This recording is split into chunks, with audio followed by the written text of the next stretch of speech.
What is up, guys? Jake from OneHive here with the long-awaited, much requested Coffee and Clash video. So cheers to you guys. Good morning. Hope you're having a great weekend. Let's get to those viewer questions. First one's coming to us from Kevin Naquin. Do you feel Town Hall 10 ground attacks are 200 powered? If so, what needs buff/nerfed?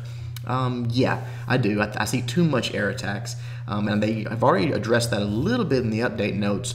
But it's not so much about nerfing air because it's hard enough to get in a Town Hall 10 3-star even with air.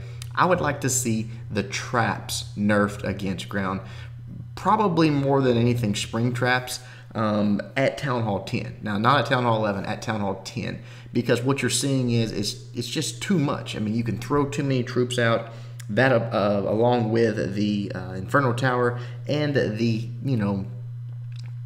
just the lack of ability for those troops to be healed and all that stuff. Now, they are addressing that somewhat with the increased heal spell at Town Hall 10, which is good, but that doesn't help a troop that can't be healed from an Inferno Tower. So we'll see how people can combine things to maybe get around that, maybe get a little better at it.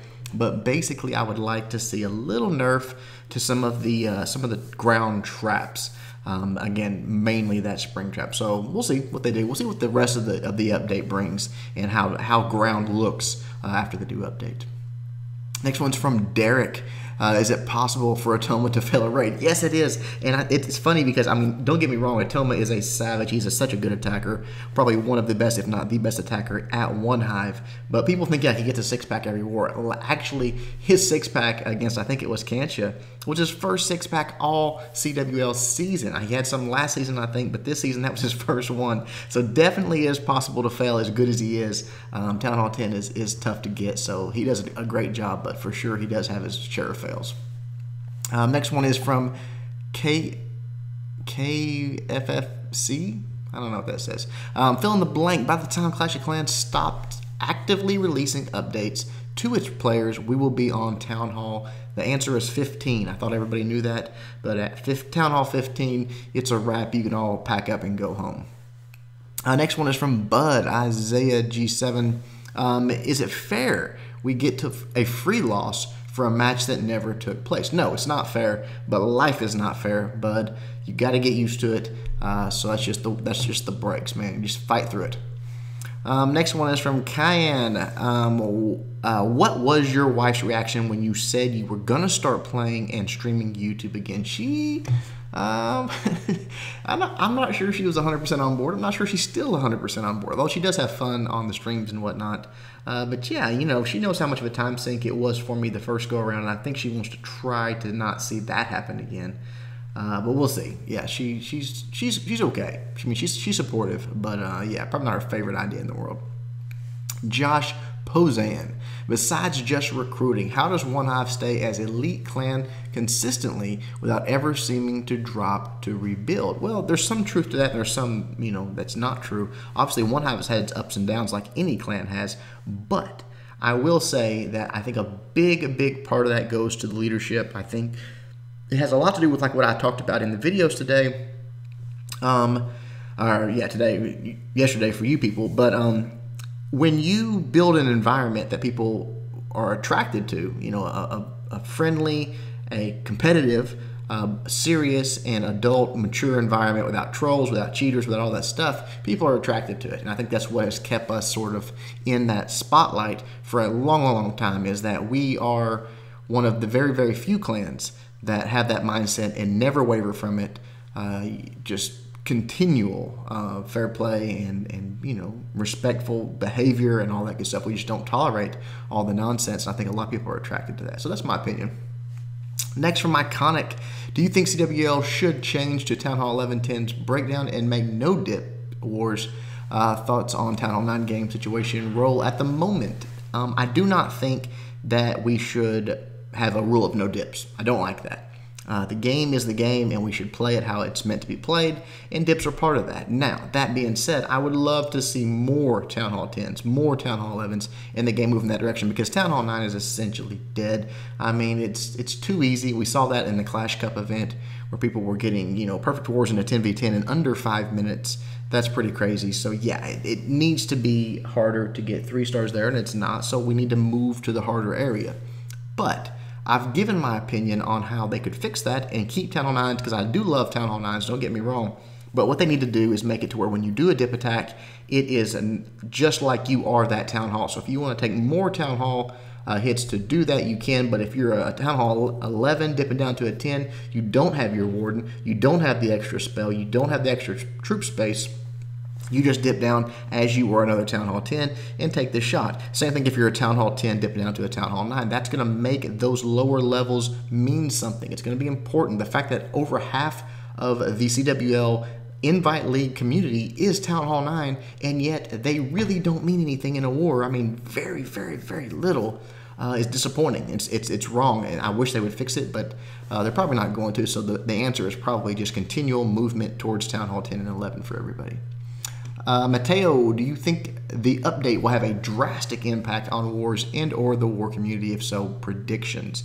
Drastic, no. Impact, yes. I, for more or less know what's in the update, and it's going to impact wars. Now, I hope it's a minimal impact, especially because we're freaking at week, by the time it comes out, we'll be what, week 10 of the CWL? I mean, that is, that's way deep into it to have a big drastic change. So my hope is the impact is minimal, but obviously any update like that, even just the balance changes, is going to have an impact. So we'll see how clans deal with it. I think the clans that are most adaptive and the smartest clans will deal with it and thrive, and the clans that are sort of stuck in the rut of the meta will struggle. So we'll see. Armad, did you miss us when you were gone? Of course I did, Armad. I hope you guys missed me. I, of course, missed all of you. Peter Kelly, how did you meet your wife and how did you propose to her? I met my wife in college. We both went to a small college in Arkansas. And when it came to proposal time, both of us had been married before. And it was not like that romantic get on a knee type thing. It was more of a decision that we made. We knew we wanted to be together forever, and we got to that point. I said, hey, you want to go check out some rings? And she was like, yeah, let's go. So that was that. It wasn't anything romantic, but we're both very, very happy. Aaron, pretty sure that's how you say that. Was it easy for you to get back into the game, and did you score a 10v10 triple? Aaron, man, no. I am still struggling to get back into that swing of war attacks. Obviously, farming, not that hard to get back into, but war attacks, I have done probably a handful now, and I have struggled on every single one of them. Granted, I've always been rushed, and I haven't had a good time to sit down and plan and try a legit war attack. None of them have been that important or meant much, so we'll see. I do want to get back into it, but it's going to take time. Blonde, haha. Do you think SuperCell should build a league system into the game, or should the leagues continue to be run by admin players? Oh no, I definitely think that I hope SuperCell will eventually take over the league system, make it, I think they need influence, I think they need suggestions, I think they need to keep quote-unquote admins from the community, from the clans that are taking part in it, because just to be perfectly blunt, they have no idea about competitive play.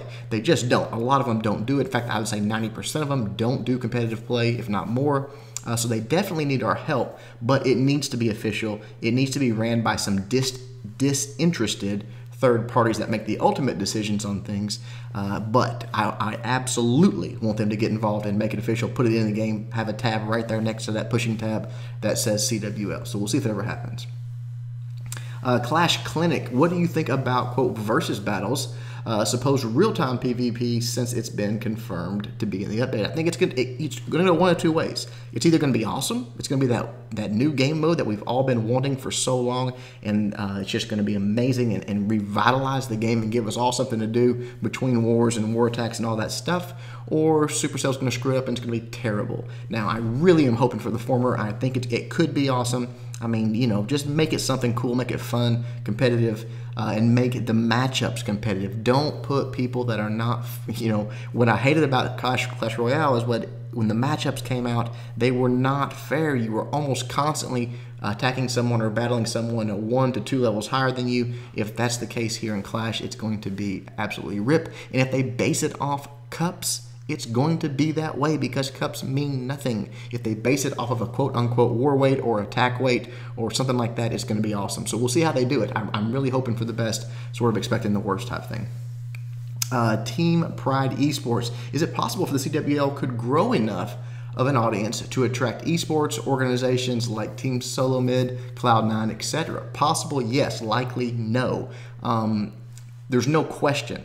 This game has the competitive aspect to do that. The problem is the elephant in the room that's been here for the last 3 years that Clash refuses to address, and that is the cheating. And until they get a hold on that, those teams will run from it, and I do not blame them, because can you imagine if they actually invested money and sponsorships and all this stuff into it, and oh, what do you know, their clan is cheating, how bad that would be for them, and they want zero part in that. So possible, yes. Likely, no. Matt Coate, how have you been adjusting to the being a relatively new Town Hall 10 in this new meta? Not well. I talked about that earlier, but yeah, it's been a struggle. The struggle is real. I haven't put a lot of effort into it, to be perfectly honest, though. I'll get there. It's just going to take time when I get time, so we'll see. Casey, why weren't you in Finland recently? It seems like a no-brainer to have you help showcase the new update content. Casey, many of my old school guys know the story. I'll just refresh all you guys that might have not have been there for it. Long ago, when I was just a young YouTuber, didn't know much about things, I was actually in contact with SuperCell.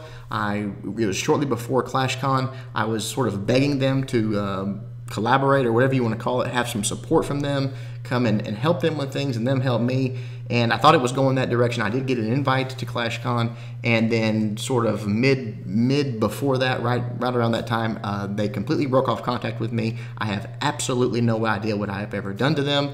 I would love to work with SuperCell. I don't think it'll ever happen. Obviously, there is some bad blood there. I do not know what the cause of it was. I have reached out, tried to find out what the cause of it was, so we could possibly bury the hatchet.